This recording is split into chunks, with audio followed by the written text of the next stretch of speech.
Now, what you don't know is I've begged and prayed to be debt free and have all of these. This is insane. Like I would have, if you had told me 2 years ago I had all this, I would literally be like, yeah, You're okay, a liar. you're a liar. Right. So I'm saying that as the person paying for all of it comes into the conference room, he goes, y'all know what I feel like? I made it. This is insane. Like, look at all these cameras. Like, oh my God. And he's so excited. I'm sitting there going, why am I complaining? What am I complaining for right now? I'm saying, oh, I could be so much better if I had this. No, but where I'm currently at, I prayed and begged and pleaded to be and fought to be. And then the person who's paying me is going, I'm so blessed. I can't believe I'm in this room with you. I can't believe that all these cameras are pointing at me. And I was like, what a perspective shift. Yeah, I know. Like what, like full break. Yeah. Like we don't hit the other person, right? But it really changes that mindset. Oh, 100%. And it's like, dude, I'm right where I need to be. Yeah. That's the thing you struggle with. Yeah. Oh, 100%. Because I know that I struggle with that a lot of the times, right? And we're very similar in that way. Yeah. A little bit of that ADHD, right? So yeah, it's how can we be perfectly fine and content with where we are, but also still strive for success and better things and betterment not only of us, our clients, our friends, our family, our people. I know. Well, ADHD kind of does I'm listening to, I just started a new book called ADHD 2.0, and the shame guilt cycle usually coincides with contentment and what's the C word, the bad one though, the one that means you're not comfortable, sorry, you not comfortable but complacent. Right. So I think it's I already lost. I have too many the alliterations in my head. What's the first word we just said? It's comfortable. Not comfortable. The other one. Oh, before we started? Yes. Constipated. No. God dang it. Oh my God. I'm so lost. I need more caffeine. So it's. I don't think you do. I'm a little jittery. So we have comfort. We have complacency. We have comfort. And you said. It's something I said. Yes. That when you were like, I have enough. Content. Oh yeah. There we go. We just said that. I know. I forgot. So it goes content. And if you start to feel comfortable, you start to judge yourself. Right. Like, well, why am I comfortable? Am I not trying hard enough? Maybe I'm not. You're like, and you start, you're like, oh, you're comfortable. You're giving up to like whatever. And then, or right when you're like, no, comfort is okay. Guess what? You actually become complacent because you're like, well, if I would have kicked my ass, I would have never got here. Right. And you go through this little circle. It's very difficult. I don't think people fully understand ADHD. And we talked about that, a little while ago, that it's my superpower. Yeah. Right. I changed my mind on how it was and what it was for me. Yeah. It's not a negative thing. Is there things that I have to adjust in my life to make sure my life runs the way it needs to? Needs to, right? Yeah, absolutely. But it's not a negative thing.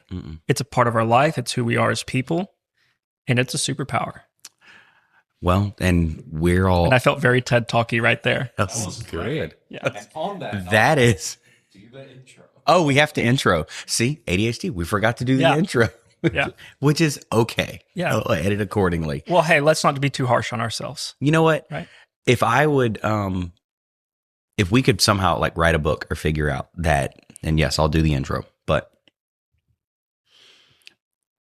if we could be deeply accountable and disciplined without crapping on ourselves. Yes. If I could figure that out, I'd be a freaking billionaire.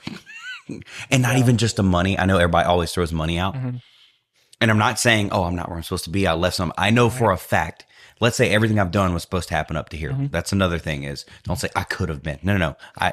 I know for a fact the next 5 to 50 years when, not if, I sort out deep accountability and discipline without destroying your self-talk.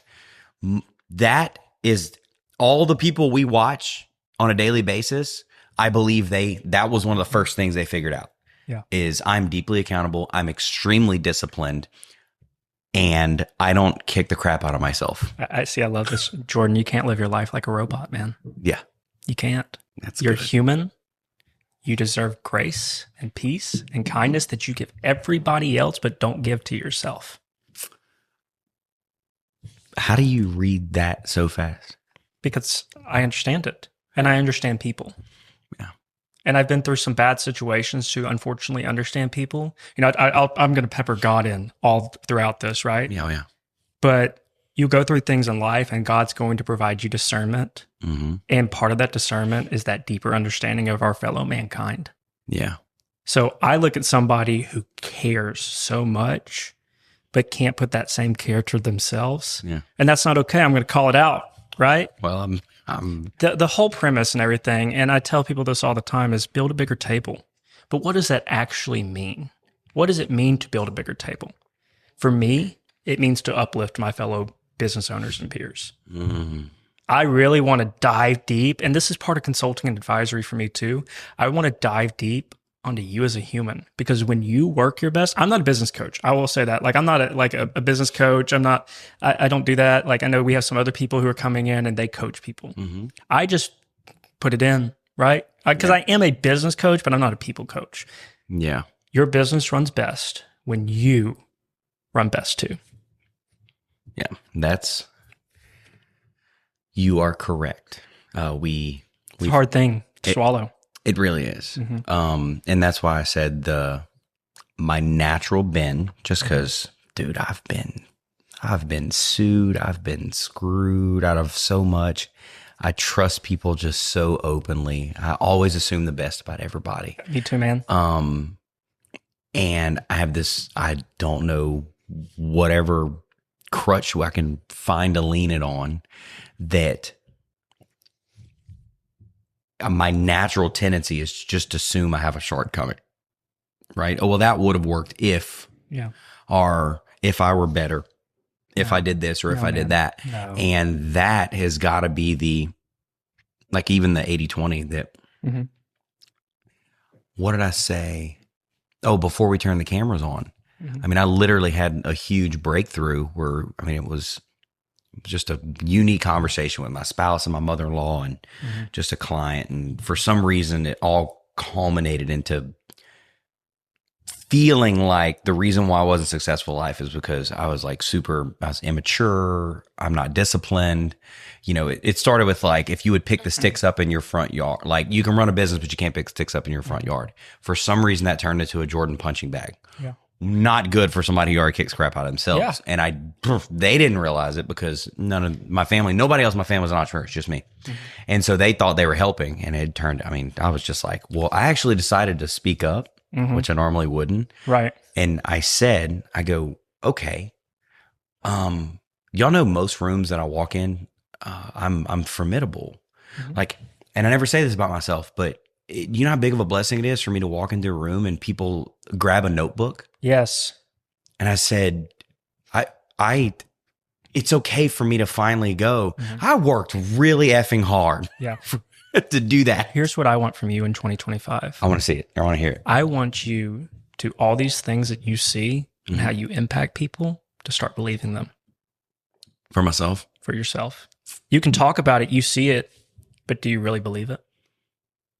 I don't think you do. Mm-mm. That is my one thing I want on your 2025 to-do list. Dude. As a person. If I would unlock that, you'll be kinder to yourself. Yeah. And you'll notice a shift. That was me in 2024. Mm. I went through some stuff in 2024, some I can't talk about, some under NDA. And, you know, I believe that God puts us through things to teach us things. Yeah. Things we don't even know we need. Mm-mm. Things we won't understand for years later, and it's called trust. Yeah. And I wanted to tell you earlier that you're made in his image, right? Yeah. So exactly who you are is who you need to be. Are you harming people? No. Okay. That's if you're not harming people, if you do good work, you're a kind person, that's enough for me. Yeah. So make it enough for you. I need to. And with that, intros. We should do intros. I have learned to combat my own ADHD by keeping meetings on track. Yeah. Super weird thing, right? Because like, oh, you can hold other people to a meeting and keep them on track and everything, you know? Oh, I totally And it's like in my head, I'm like, okay, now we need to move to this. Now we need to, no. you know, we talked about how analytical I am, right? It's okay. I like to talk. I really we could sit here for 8 hours and talk, not eat, and just keep going. That's what I told. Somebody said, Sean Murray, producer, he goes, can you do 8 episodes? Is that too much energy? And I was like, what a weird question. I could talk. What did I tell you last night, man? You're like, oh yeah, lunch is at 12 and everything. I was like, no, I know this. Go eat lunch. I was like, I'll take yours on the lunch break. No, and that's the thing though, is trying to realize that, what did I do? Intro. Oh God, let's actually do the intro. Here we go. We might even cut this. I might do it out of order because it's my podcast. Sounds great. Yeah. So just in case we need it, here we go. Hey, what's up, everybody? Welcome back to another episode of the Subjectively Successful Podcast. My name is Jordan Sellers. I have with me Chase Brown of Slate Ridge Consulting Group. One of the coolest names, literally ever. Yeah, I like it too. I would hope so, right? Mm-hmm. And we're going to talk about, I want to know, we're definitely going to dive into, we've had similar self-belief struggles. Absolutely. And just the entrepreneur's journey about developing a personal brand, growing a company, the fears and the potential and all of it. Yep. Naming, I think, is cool because I'm finally developing a standalone growth agency with its own name that I'm almost an employee of. Right. Oh, big step. According to the CPA, that's a really big step. And well, you would know that. I tell everybody that, everybody calls me a CPA, right? And that is the end goal. I'm not there yet, but everything's a work in progress. Yeah. WIP, that's an accounting term, work in progress. Right? That's really an accounting term? Yeah, well, I mean, WIP. I mean, I'm an acronymaholic. I just haven't heard that. Me too. I know. I have so many. It's actually a problem. Acronyms and alliterations make the world go round. He knows my former pastor and boss.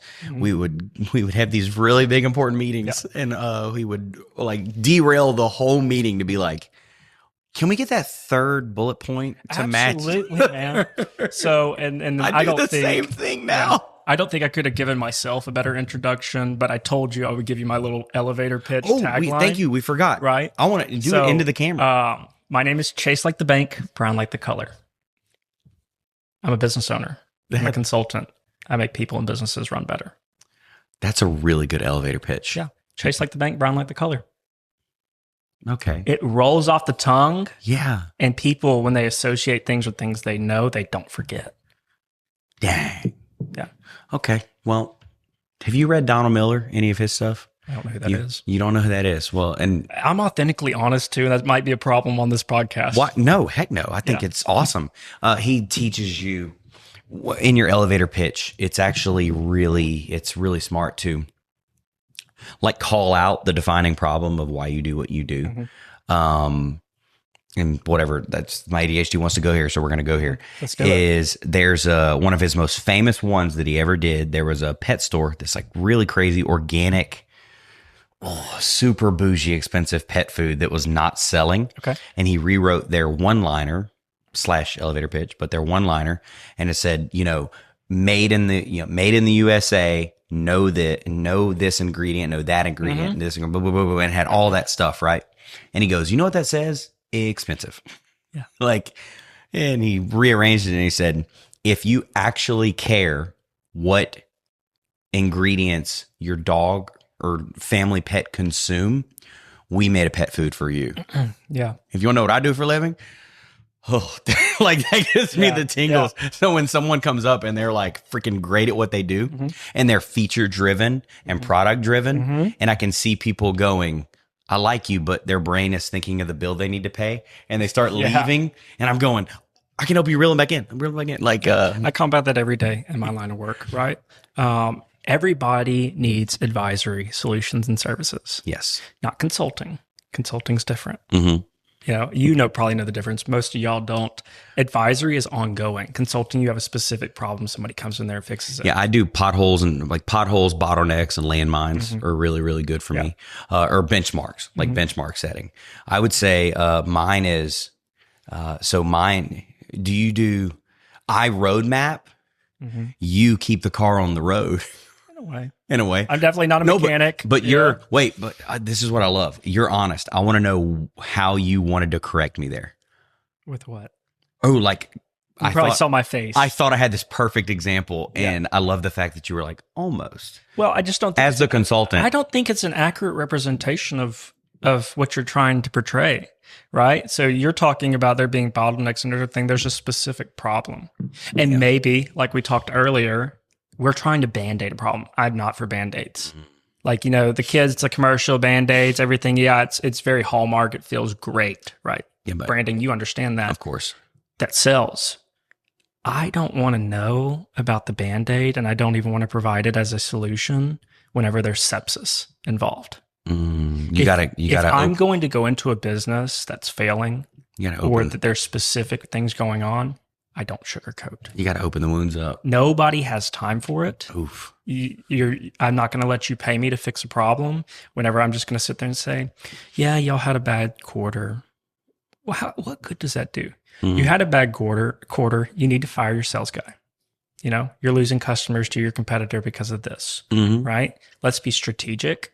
Let's build that roadmap, right? But I talk about building that firm foundation, and if there's cracks in the foundation, you've got to seal them. Okay, so it's amazing we don't work together, though. I know, right? Like, now that the new agency, I can nerd out for a second. So within the agency model, we're building, because there are so many industries in the consulting and strategy space that I know who I work with best. And it's a pretty broad range, but there's other people that there's certain things I'm not going to see or not even skilled to fix. Right. There, no one knows everything. It's not possible. And so my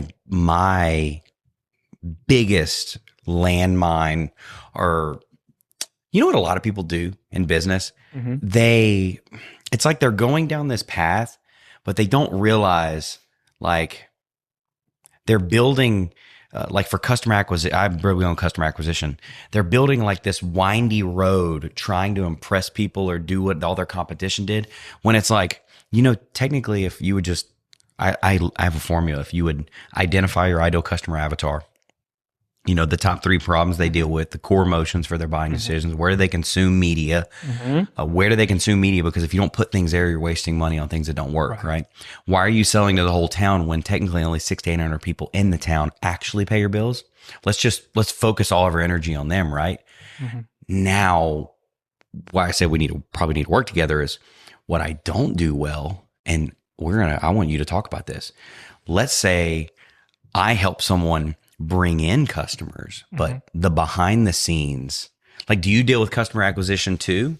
I do, or with marketing problems. Yeah. And so, and I'll be 100% honest. I'm not a marketer. Yeah. I'm not, I have a sales background, right? And I think most entrepreneurs understand sales because it's part of what we do. You have to. We're constantly selling ourselves. Pay your bills. Well, we're selling ourselves, and we're selling our service and our companies and our businesses and our people. But I don't sell a service, I sell a solution. Right? Yeah. I mean, I sell a solution. And if I don't think I can be part of that solution, I'm not going to take you on as a client. I don't think if I don't think I'm going to provide value to you, let's not waste each other's time. I think that's good. Time is a valuable thing. Oh yeah, 100%. Right? Even when we don't put a dollar amount behind it, we have families, we have lives. Why am I going to sit there with a grade F client? And that's what I'm going to call it. A grade F client, not the right fit, not the right industry, whatever you want to call it, however you want to, label it, make it sound better. Let's not do it, right? You're going to be miserable as a client because I'm constantly going to be there reminding you, why aren't we doing this? There's no buy off. And then I'm going to be miserable over here because you don't listen. Yeah. You don't apply. You don't trust. And trust is my 5-letter, big word. Yeah. Trust. Right. And that's something we're going to talk about, in a little bit is that trust factor. But I don't know why we don't work together. I don't think we've never sat down long enough like this just to talk. No, to legitimately. Literally, I think that the most times that we've ran into each other, it's been 2.5 minutes, like in and out, bam. Yeah. Hey, how's it going? What's up? Yeah. What's up? Well, that's so, well, okay. Well, how about this? I want to role play an ideal customer scenario. Yeah. Okay. So who is someone that you would say is an ideal customer, and then a top problem or something, something that we can, almost fix together. I just want to kind of nerd with you. So what's a good type of business or someone that you work with, Right. and like a top problem or two that you fix, that you see that you fix. Yeah, well, I think it probably goes into what I actually do for a living, right? Yeah. Because we haven't covered that yet at all. So, I mean, yes, I do consulting and advisory solutions for business owners. I come from a tax background and accounting background. So that's all rolled into one package. The only thing I don't do is I'm not a financial advisor. I don't give investment advice. I don't give retirement advice. I partner with other local professionals who are amazing at that work. Yeah. It doesn't interest me. Like, hey, look, you need to max out your Roth because you won't be able to next year because you're making too much money. Great problem, right? Yes. But go talk to Josh Damiata, Charles Chandler, somebody else in that industry who's licensed to do that, right? Who looks at the market and has teams behind them who can handle that. I help businesses run better by taking away the accounting and the business aspect from them, because let's be honest, accounting is like one of those specialized fields that a lot of people don't understand what we even do. You pay your tax person one time a year to go file your taxes because you don't have the skill set or knowledge to do it correctly. Yeah. Or you don't have the time or energy to go figure it out. But there's a lot of things that go into there. And that's the other side of that coin here that we struggle with clients so much in our industry is, look, one time a year is not enough. We don't do you a service whenever we're just sitting down talking about your tax return and it's 4 months after the fact where we could have made any change at all. Yeah. So you are probably, so you're part of the belief that like efficiency, consistency, having good systems, financial tracking, things like that. Yep. So businesses probably leave a lot of growth potential and money on the table just by not having. What about business owners who don't do bookkeeping, Jordan? Okay. Why you gotta call me out like that? I didn't know you didn't, but let's break this down real quick. So you're telling me that, okay, you have money in the account, hopefully, right? You have money in the account. You're making money. Way more than last year. It's been way more than last year. Okay, that tax, I don't know how much tax bill might hurt, right? I am not sure how much of it is Uncle Sam's. That's another. How do you know whenever, and especially if you're busy, that this business owner hasn't paid an invoice? Like it's sitting out there in AR. You may have it in your head if you have a small client base. Yes. Well, fortunately, I have, thank God, finally, I could go show you the Slack notification from this morning that said, have they paid that deposit yet? You need to call them. Yeah, well, you have somebody who helps you with that, right? But it's even more than that is, accounting and finance are two very similar but very different things. Accounting is a historical recording. Finance is growth projections, pretty much. Okay. I do a little bit of both, right? Especially if you're doing budgeting or, risk management, mergers and acquisitions, stuff like that. That's all stuff we talk about. Dang. Right? Like what's going to be the return on investment if I buy this business at $500,000 and I'm paying 10% interest on that loan? How much money am I really going to make to break even here? Oh my God, we come from so different worlds. That's so freaking cool. Yeah, it is. And I love it because I'm so analytical and numbers driven. I'm doing mental math all day long. I would sit down with that person and I would be able to talk. I'd be able to talk profit, nothing. How do you know your profit, Jordan? Well, hold on. How do you know that like your meals might be your third largest expense category? Yeah, well, do your employees have employee credit cards? No. Okay. They're all 1099. Okay. Well, hey, look. Okay. Do your contractors have a sort of reimbursement method? We're following labor laws here, people. Yes. Yeah. But definitely. Here's the thing. How can you track any of this or break any of this down? Because you don't have bookkeeping. You don't have a systematic source of knowing last month I made $23,294 and spent $10,000, leading me to a net profit of almost $14,000. Well, how can you grow? Okay. Well, I'll tell you this. I'm going to turn it over to you because I'm going to keep like pressure pointing you here because it's something I believe in. No, you're right. And so for me, and I want to use this teaching lesson from other people. So I'll be totally transparent with you, is as I'm figuring out and catching up on tax problems, because that's what's happened when you don't bookkeep is, okay, well, I missed my S Corp was filed and I didn't pay soon enough. So now she's asking for the penalties to be taken away and then blah, blah, blah. And I didn't know that. And so it's just, that's normal, right? So the new rule, which I never implemented this before, is just 30, 30, 30. Okay. And so while for 2025, I'll have proper bookkeeping, but in the interim, tell me if this is a terrible strategy, but the agency, Uncle Sam and the expense account get 30. Okay. Agency keeps 30. Okay. Jordan has the possibility of keeping 30. Now I attempt to be so profitable where the 30% actually stays with the agency that I live off of so little that I grow and pay people off of the final 30. So the 30 in the middle is free and clear. And that is very hard to do. Yes. That is extremely, that's tight. Like I don't get to pay myself a lot. Terrible budgeting system, but if it works for you, man, I'm never going to It's way better than it was 2 months ago. Well, where it was like, assuming you probably didn't have a budget 2 months ago. I did not. Okay. And so that 30, that mixed with some new self-belief and some new pitching, some new ways of pitching and things like that, we've made more in the past 90 days than I've ever made in a 90-day stretch. Man, it's been really good. Well, that's probably a good thing for end of year. And if you're trying to catch up on taxes and stuff like that, Yes. love that you're an S Corp, right? People don't understand them. They don't. And then it's a complex topic for us to break down too. Why should people, in a few minutes, when and why should people, difference between an LLC and an S Corp. And I'm just going to explain it to me like I don't know, because Those are two very different things. tell me, act like I'm asking you the question. So you tell me, why should I have an LLC versus an S Corp? And then what's the difference? Yeah. So I'm not a legal professional, right? Again, I work with lawyers all the time. LLC is like one of the easiest things that you can implement in your business to protect you. Yeah. And an LLC and an S Corp, they are two very different things because one's a legal structure and one's a tax election.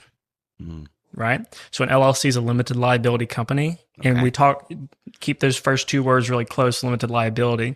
If I'm just out there mowing grass and everything and I shoot a rock through somebody's window and they get hit in the head and then crash, right? Terrible situation. I know we jumped way extreme there. But completely possible. But I have to give extreme situations to make people understand. On top of that, Louisiana, as you know, is a very litigious state. Yeah. People love to sue people, right? Very much so. If you don't have an LLC in place, if you're just a general partnership, let's say you're a business owner with somebody else, or you're a sole proprietor, right? You have unlimited liability. So that means that the kids' college funds, the vehicles, the house, the rental properties, whatever it may be, whatever kind of asset you have are all up for grabs in a lawsuit. Jeez. Yeah. Yeah. Yeah. Scary, right? Yeah. Yeah. I mean, think about if you have $1 million in assets, that's just gone. An LLC, it's like bubble wrap.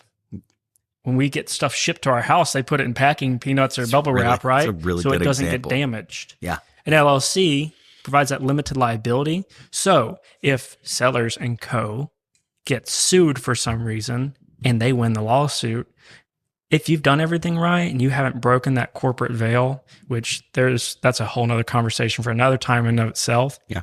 It's kind of hard to do if you're doing things right. I'll say that. Yeah. Then at that point, they're limited to the assets in there. And that's also why a good accountant or business consultant will tell you to stay asset light.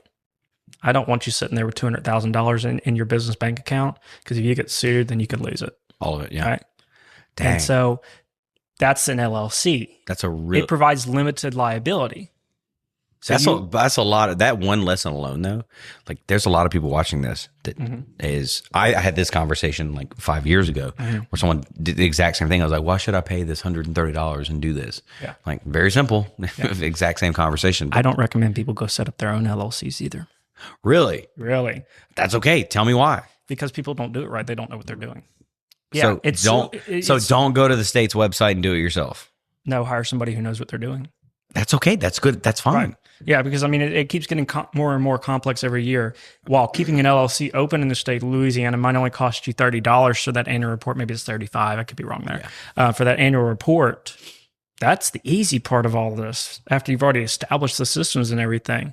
But what about all of your doing things the right way? I can't tell you the amount of times I have to go fix messes for business owners. Luckily, I love a mess, right? I love a mess. It's fun. I get to dive in, go fix, crap. But people just don't know. And then people's not knowing and not acknowledging they're not knowing. Yeah. That blind confidence can really mess things up. Yeah. Okay. So how about this? What would you say if you had to, we'll talk about S Corp in a minute, because I've been asked that question before too. Yeah. And I'm going to tell you what I kind of processed why I did it, and tell me, I would love to know if I'm wrong. Okay. But before we do the S Corp, what do you think are the top 3 like quick fixes that, let's say, sole proprietor / LLC people, that this sums up over 90% of them make under $250,000 a year. It's like a little over, that's close to 90% if I'm not mistaken. Yeah, I would say that's probably a pretty accurate representation. Yeah. Okay, so what are like the top 2 or 3 things that you know they're most likely not doing or should be doing that if you had to say, oh, these are the top 3 things that I deal with that are really easy to stop or fix, what would you say? Not having a tax accountant, a CPA, or somebody worth their salt who knows what they're doing. So filing maybe their own taxes or trying to taxes, Google their way through it. Stop. Okay. Stop. And I mean, that can go, like, I'm not saying if you have sales tax and all that, like, but I do really recommend give it to the professionals. Yeah, that's okay. Give it to the professionals. This is what we do for a living. It's what we know. You're not going to know if the state of Louisiana comes out with a new tax credit or something that may save you $1,000 a year. Yeah. $1,000 a year, I'd love to have back in my pocket, right? And it's not as expensive, by the way. That's what I didn't. It's not as expensive as I thought. When I thought I went from like the filing it myself online for $150 to a qualified CPA, it was like $375. Yeah. Okay, now an S corp is $1,400, $1,700. That's a little bit different, but $375 versus $150 to do it correctly, and I got like $2,000 more back. It was a very net positive. I'm sitting here thinking about my pricing while you're saying some of that, because $375 is usually kind of low on the personal side anymore. Yeah. Well, that's a few years ago. Yeah.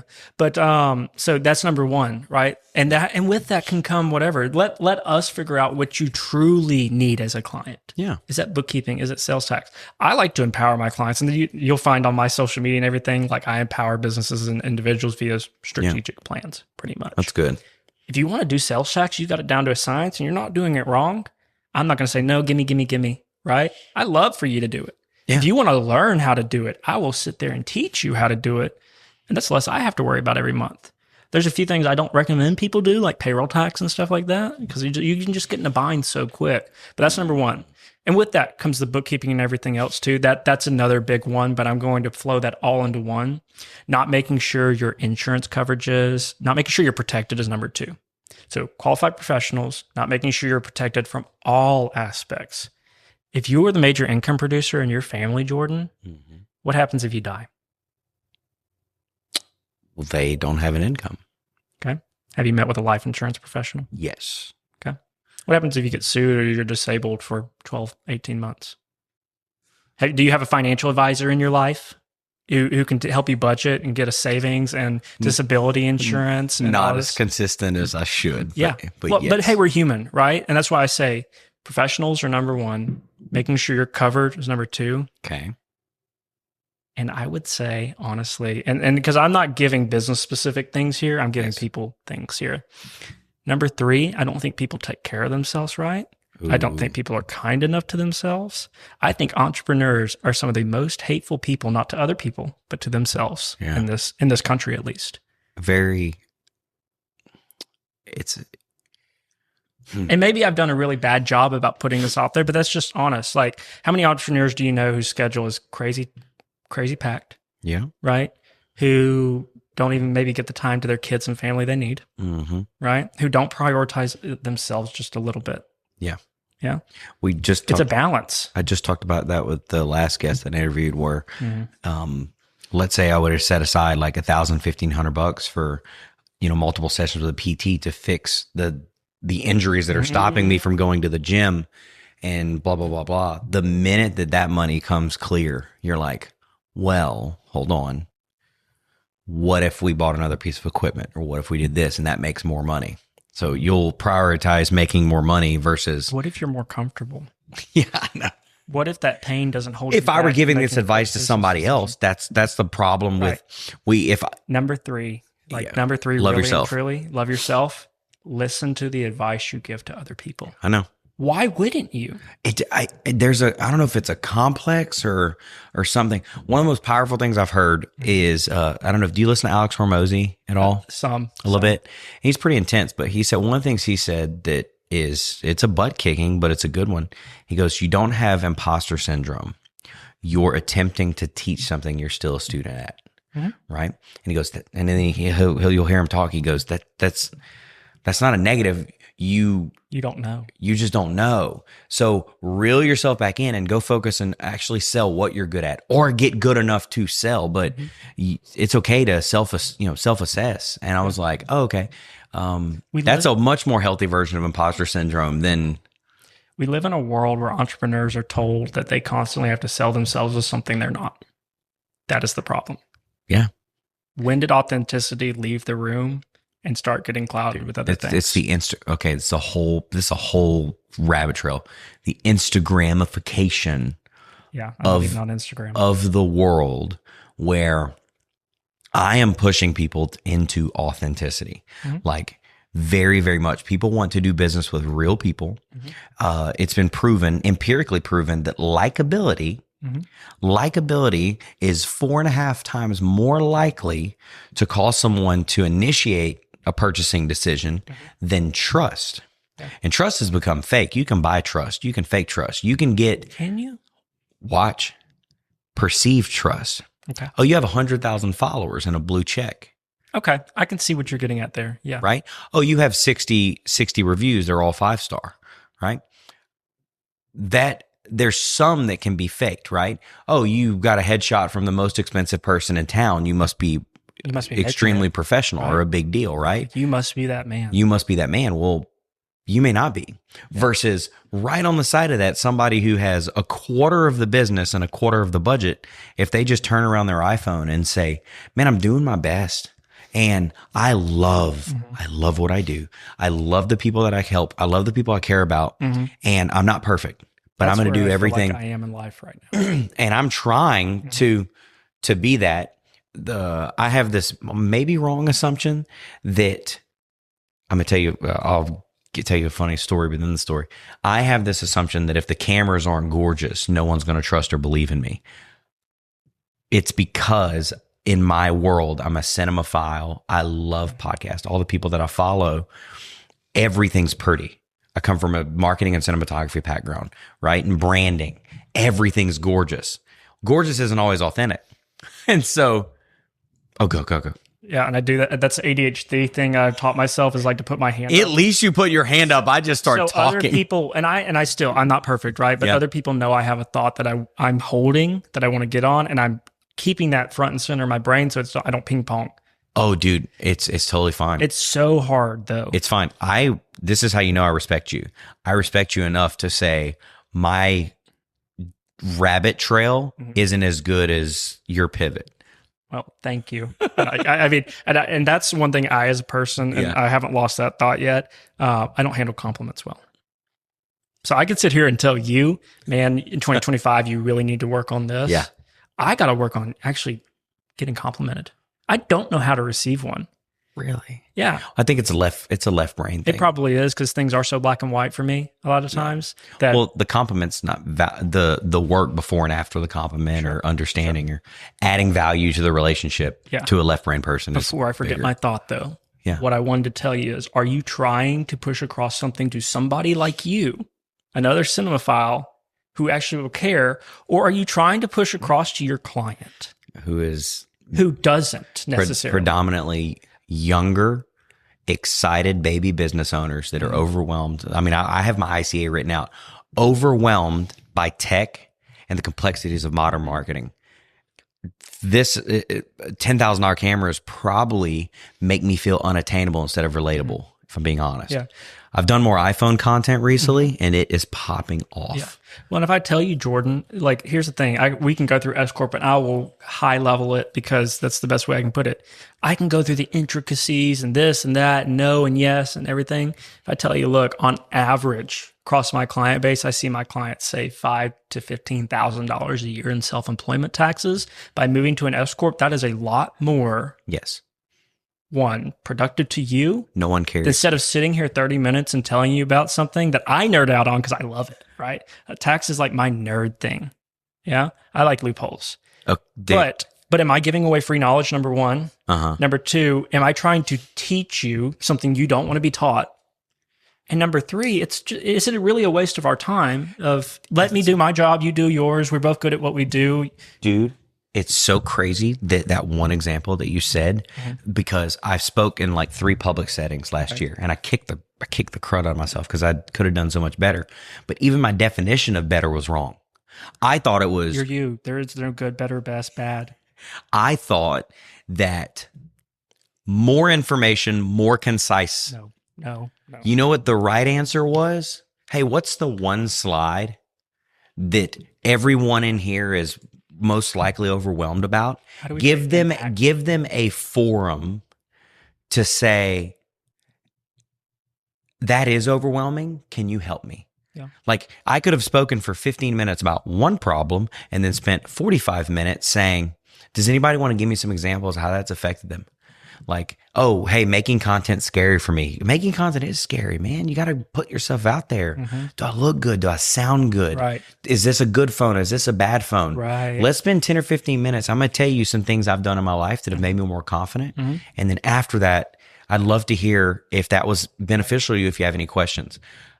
I broke down the entire talk, came up with a bunch of bullet points of all the other stuff I should have added or shifted. And it took someone not in my brain saying, hey, man, that's a lot of information. I'm going to be honest. If you would have just said one, you said 20, one thing, it would have made my day. And I'm like, I'm smiling over here because this is what me and you do for a living, right? Yeah. But sometimes we overcomplicate it. Oh, absolutely. People don't want a marketing degree from me. No. They just, it's like they don't want an accounting degree from me. And no. Accounting is one of those degrees that's kind of sleepy, It actually has been, it's crazy. One of the statements that makes me a little bit uncomfortable, but I really love, I've noticed with higher paying clients, especially in like white collar or 7-figure world, is that they'll be like, I have no idea that's what I pay you for. Now, they don't say it rude. I don't work with people. No, they just do it authentically. I don't work with super type A. Like people who are rude to people, I cannot work with them at all. They literally are saying it. I did not realize they're legitimately elevating, because they're saying, no, dude, seriously, I really don't know. And you don't even have to convince me why you know. I wouldn't have paid you if I didn't trust you. A few of my largest clients I ever had, and you know a little bit about my story of how I was at a mid-sized CPA firm here locally, and then I left for a CFO role. And it's funny you say that, so I interrupt you. Our producer, Mr. Shammy over there, sent me a note, and he said, we need to do an origin story. Give me the Chase Brown wiki page. The Chase Brown wiki page. Isn't that good? That's what we can do. I do. One of the things that I wanted to talk about really quick before I'm going to give you before we get the Chase Brown wiki page, is I want to give you this really quick nugget of advice I gave to a young, you know how people in the like Northwestern Mutual or whatever, they'll make them make a list or go get referrals. And so I got one of those phone calls from a kid being like, hey, such and such gave me your name, and would you sit down with me, this, that, and the other. And you could tell he was just so skittish. And I said, oh, well, how old are you? How long have you been doing this? And I wanted to give him some objections. And he was like, I think he said he was 20 or something like that, or 20 or 21. I was like, man, they pull them right out of college. Yeah. And I said, out of curiosity, when you say that, does it usually get you kicked off the phone? He said, yes. And I don't know how to overcome it. And I said, oh, it's easy. I go, hopefully this is authentic. If not, it'll make you a great liar. So don't use it. I go, tell them, say, look, my family didn't plan for the future, or we lost a relative who didn't have life insurance. And when I was 13 or 14, I started nerding out on all of this. And I may only be 19 or 20, right? But I already have a career. I may only be licensed now, but ever since tragedy A or tragedy B, I have been all in on this. And I promise you, if you sit down across from me, you'll believe me. And he was like, who are you? I said, I want you to know, I just gave you $1 million sales pitch, my brother. Yeah. Like, please use that. Call me back next year. Yeah. Let me know how it worked. Have you done something similar? Yeah. So, I mean, I've definitely had it. And then one of the best clients I had at the mid-sized firm was a dad, right? And he looked at me, he said, I don't care how old you are. Dang. And I'm like, that was like the first time I'd really heard that. And I'd been combating it for a while. Yeah. And I had been open about combating it with other clients, who liked, and just, I guess, trying to get little nuggets of advice. He's like, you can do something that I have no idea about. You do it better than me.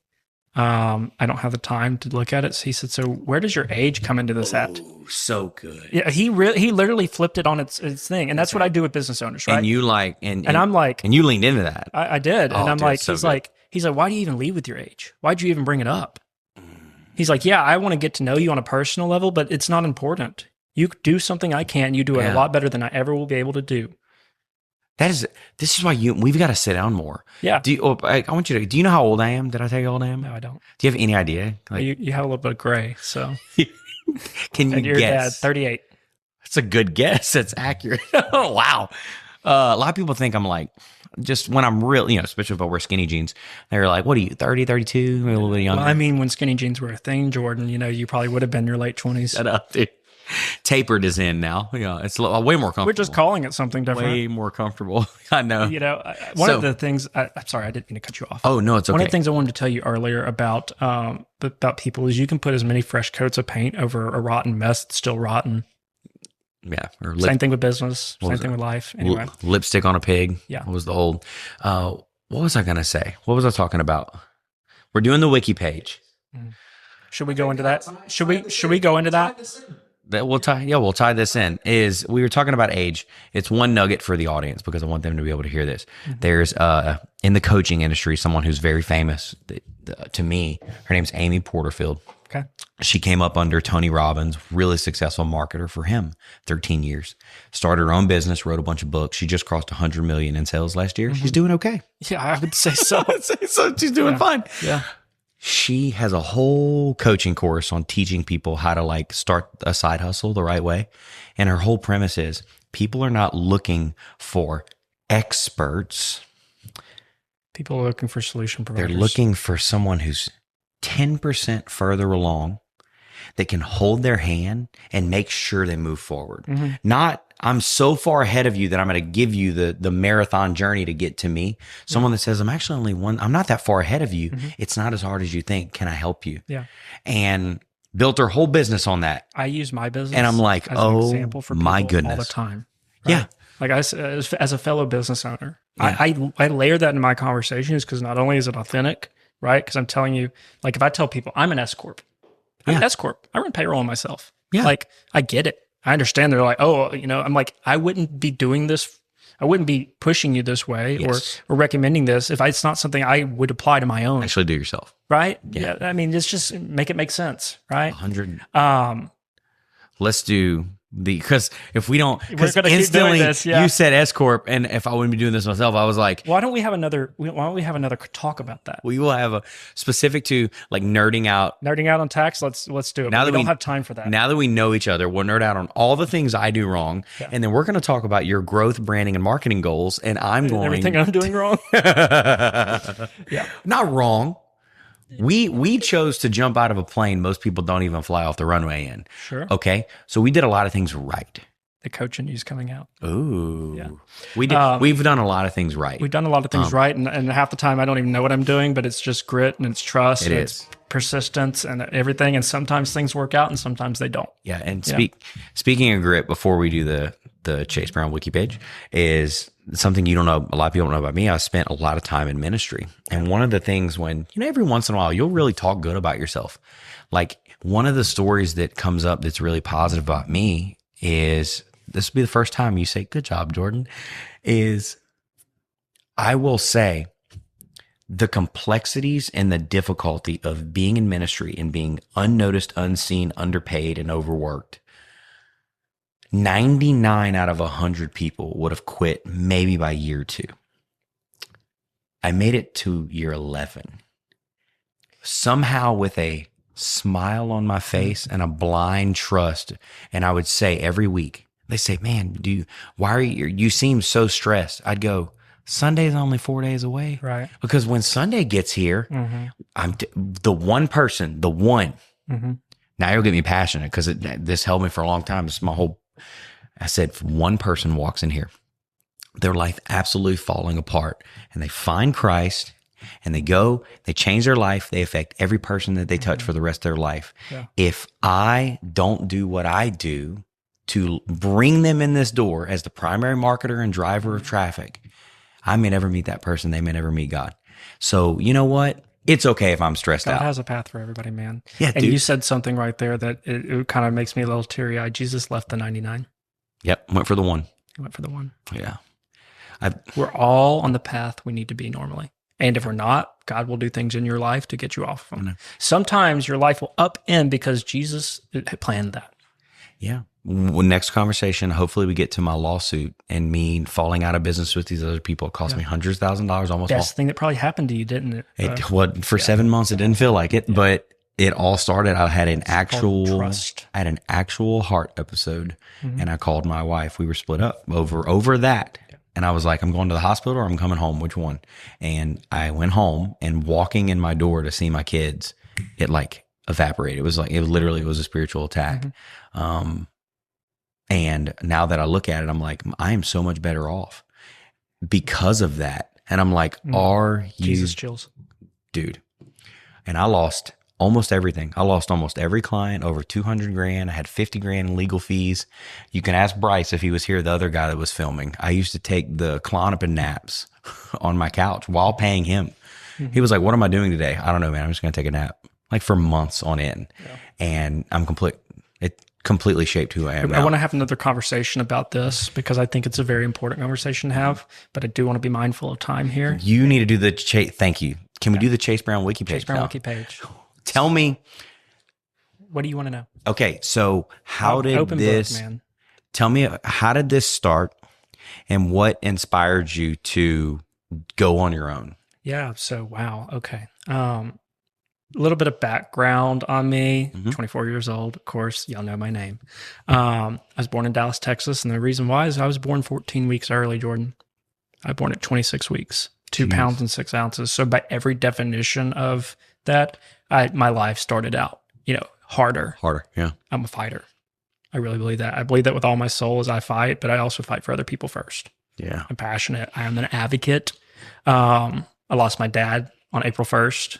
2010, 2011, 9 days before my 11th birthday on April 10.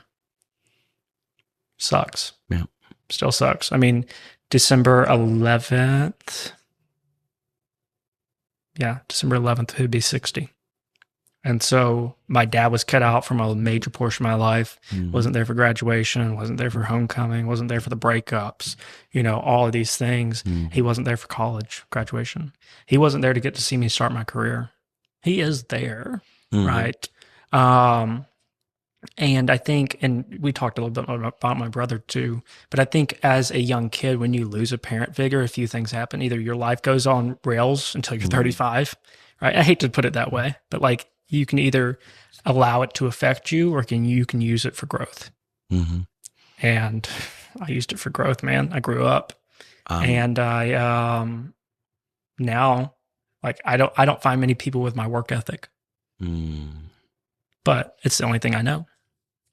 When do you move over from survival, So then I went to South Boulevard, graduated high school. South Bow, man. Yeah. We used to hate y'all in Beta. I'm from Grand Lake. So in like FBLA and Beta, we hated y'all so much. I don't like why. Went to McNeese. Yeah. I was a nursing student and, all right. Yeah. Wasn't what I needed to do, but everybody's like, you're so smart. You should be a doctor or a lawyer. My mother always told me I couldn't be a lawyer. I'm very stubborn. Very stubborn. I would get myself thrown in contempt of court for arguing with the judge. I could see that. Yeah, I could see it too, being older now and knowing how persistent I can be when I want my way. Yeah. I didn't want to be a doctor. I didn't want to go through 13 years of like that. And it wasn't my calling. If I would have started it, I wouldn't have finished it, just like with nursing. I hit my lowest mental health point my second semester at clinicals. I spent a few nights at the mental hospital and it changed my life. It was that breaking point that you can't live life like a robot. You hear me say that earlier because I had a therapist sit across from me saying, oh my God, you realize how you're looking at life. Yeah. You can't live life like a robot. And I'm very open about that with people. Like, hey, look, if you need mental health, go get it. Men's mental health matters too. I know we live in the South, but I'm telling you, male to male, take care of yourself. Can we please, we could have a whole episode. Yeah. The amount of soapboxes that we talk about, I know you're on a time limit, to put a bow on it, just with legitimately being successful.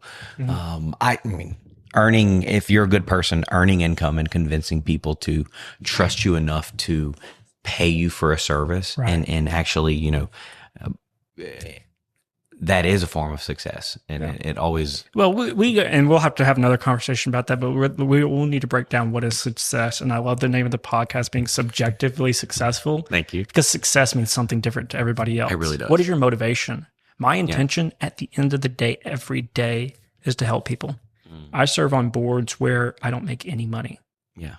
But I pour 130% of myself day in and day out to every single one of my clients, because not only do they deserve it, that is why I am on this earth, to provide a skill set that other people don't have or don't understand, and to help people. Dude, if entrepreneurs would just listen to that one thing, business owners, is that you cannot neglect. You were lucky. Yeah. Well, and you were lucky and fortunate to have customers. It is an honor. It is a privilege. You have to work your ass off. Yes. You have to be better. Like step one, I have this whole framework we won't go through. I went through with the last person, is that step one is be good. Yeah. You have to be good at what you do. You have to be willing to understand is I have to take care of people, and I have to honor their time and honor their resources and kill it. It's scary as shit, man. Yeah. I am a provider for people. Oh yeah. I change people's businesses, and I tell people all the time, what if I were to die on the interstate tomorrow, man? I document like crazy. Like, I mean, if anything were to ever happen to me, I would hope it would be such a peaceful transition to the next professional, because they're going to open up that Word document that says day one, right? That's okay. Like logins. I mean, like I know this. You probably think of that and help people with that. Like I don't even, like if something would happen to me, I don't even know if my wife would know how to access. Have you done estate planning, Jordan? Oh crap! This is where I have not done estate planning properly. Call a lawyer. It's time. Call a lawyer. We have like a will and stuff, but okay. Well, that's what I mean by estate planning. Okay, like life insurance, will, all that kind of stuff. Those are important too. But no, for my business though, we haven't updated anything in so long that don't even. I'm going to start crying for you over here. Okay, sorry. the cringe is real. All right, it's you were supposed to leave 2 minutes ago. Do you have time for me to ask you one more question? Yeah. Okay. What if you had to summate? I said this last time. Let's say I was your like super high level growth consultant, and you had paid a lot of money, and we only had 2 or 3 minutes, and you had to fix one thing that you're like, I wish what's like one thing that you'd love to ask that you don't know the answer to? Marketing, branding, social, or sales? Sales I have down. I'm pretty sure. I'm going to do branding, but it flows into marketing and social media. Is my industry is such a word of mouth industry. Very much so. Trust and authenticity. And lots of red tape on social. Absolutely. Like there's just things I can't say and do. Yeah. And it has to be worded in that. And I told my marketing agency the other day, I was like, I really need you to change this text. You're scaring me. They're like, oh, and to them, they don't understand that fear. But like if somebody comes in, they're like, you're not licensed to do that. And like, that's not even what that meant. Yes. Right. You can sit across from me. We can have a conversation like this, really level. And I feel like my authenticity and who I am speaks as I speak. Right. Okay. But putting that into branding and marketing and social media, you see my face on Facebook, I do. But you don't see this. Okay. I've got a strategy for you. Okay. Like straight up. It's like shooting from the hip is exactly what I'd do. Social's cool. I get it. Here's what I would do. I would build some sort of introductory email campaign that had some free resources built into it, that they got to know your personality, could book a free discovery call or conversation or coffee date with you. Yeah. Do you have the funnel built already? I don't have a sales funnel. Okay. My website sucks. Okay. See? So I built my website myself, Jordan. Okay. That's our next conversation is that right there. If you had a simple funnel, 3 to 4 emails that said, hey, it was really nice to meet you, or you clicked on my site. You're probably looking for this PDF. Here it is. And then the next 2 or 3 emails said, in case you didn't know how I was, I'd love to serve you in. And then here's the top 3 things that people deal with. Number 4, and each one of those says, if I do free initial consultations with all my clients. You do, obviously. And put that at the bottom of each of those emails. If they haven't called after interacting with you, giving their email address and getting 4 emails, they will eventually. Well, they will. But when I say they're not a right fit, it's like, hey, it's a 50-50 relationship. Yeah. I need you there just as much as you need me there. I know. So one of the things I want to challenge you in 2025 is remember, people buy when they're ready, not when you attempt to sell. And but see, that's the thing. I don't chase people. Oh, no. Yeah. Listen, you're starting like putting that touch point, right? Yes. Yes. Like, Chase does this. Yes. So if you would say that top level, let's say once a week for all year, you remarket that lead magnet that you built. This other companies do it. Why am I not? 10-page PDF, right? And they say, why'd you post the same thing every Monday for a year straight? Say, well, because they're going to ignore it until June. And when their CPA forgets to call them back, or all of a sudden they get a tax lien or something crazy, and they go, who the hell do I call? And then the same dang thing that you showed up and said, it's not perfect. I don't have it all figured out, but I'm going to post this once a week. I'm going to do this consistently. When that time comes, you are the first thing they think of. And so your industry really sucks with I don't know how it's going to navigate social media the next decade. So much red tape, but offering a free resource within the scope or goalpost that you're allowed to do is completely allowed. Let's land. No, let's not land. This is why we have a rocket ship. Let's shoot this thing to the stratosphere. Yeah, right. And that would be just one thing. The other thing, as far as your website and how it's concerned, this is a shameless plug for my membership that I'm about to launch. Okay, is I have this dream. Tiniest backstory, if any possible, is I did not know that building a production company, and as I've gotten older and the level of consulting capabilities that I have, they fit really, really well with larger organizations. All the equipment does too. Like our hourly is so freaking high now. Guess what I priced myself out of? The clients that you can't. That I love. See, I want to talk to you all day and not think about money. Yeah. There's a problem. I need the money. I can't eat. So here's the thing. You and I understand this because we see this. Yes. You provide a service. You have a value. Yes. If what you're providing makes sense and you back that value up, I don't care what the cost is if I can afford it. If there's an ROI, 100%. Right. You're using finance terms 100%. Now, man. Look, if someone says, if I say, hey, you give me 10 grand, you'll get 15 back. You do it 100 out of 100 times. Yeah. Somebody says, but what happens whenever you don't back it up? So we really got to cut. But that's the thing. 100%. And I can't stand when business owners do this, and I combat it with clients is don't tell somebody you're going to do something and don't do it. Don't sell something that's misleading. I know. Sometimes I think my clients hate me. But you're teaching them life altering lessons. It's not a hate, right? No, you're going to once we love, next year we're building the upsell to the membership, and everything comes with a 60-day 100% money back gain. Hey, if you give me $2,200 and it does not work, why would I keep it? Yeah. Why would I keep it? And I can't wait for that to launch. The membership, and I promise this is the boat. We're going to land the plane. Here we're coming in. Plane's coming down. Chamois, plane's coming down.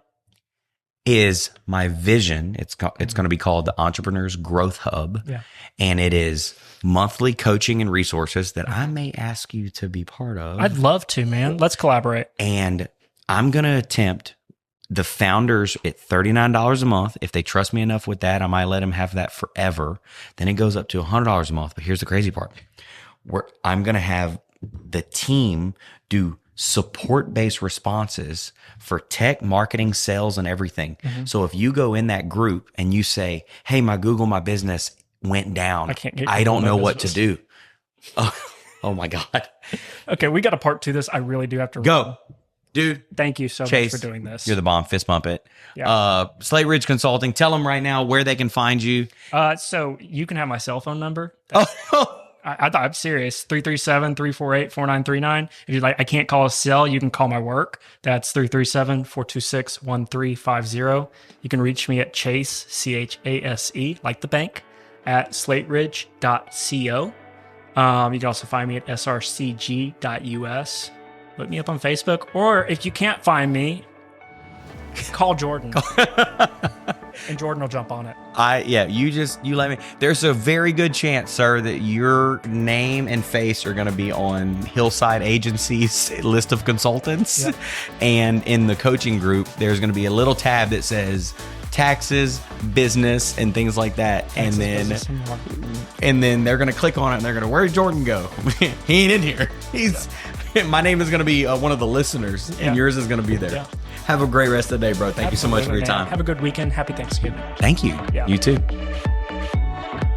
Thank you so much for listening to another episode. Make sure to take a moment to rate the show, leave a comment, and share with someone you care about. For more ways to connect with Jordan and his team, visit jsellers.co.